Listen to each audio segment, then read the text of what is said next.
বন্ধুরা, তোমাদের সামনে একটি ছবি। এখানে তোমরা দুজন ব্যক্তিকে দেখতে পাচ্ছ। এখানে তোমাদেরকে বলতে হবে এখানে কে গরিব। তো বন্ধুরা, তোমাদের সময় শুরু হচ্ছে এখন।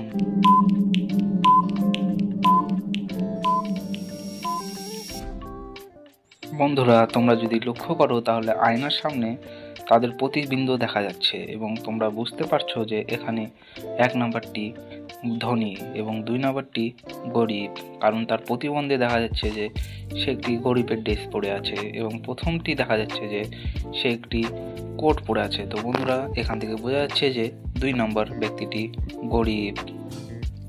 ছবিতে বন্ধুরা তোমরা 3টি মেয়ে একটি ছেলেকে দেখতে পাচ্ছ। এখানে এই ছেলেটিকে কে খুন করেছে?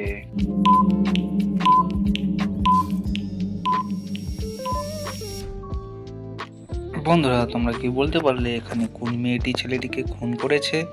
তো বন্ধুরা, এখানে 3 নম্বর মেয়েটি খুন করেছে, কারণ তার লিপস্টিক তার ছেলের গায়েটিতে লাগানো আছে এবং তার গায়ে রক্তও আছে।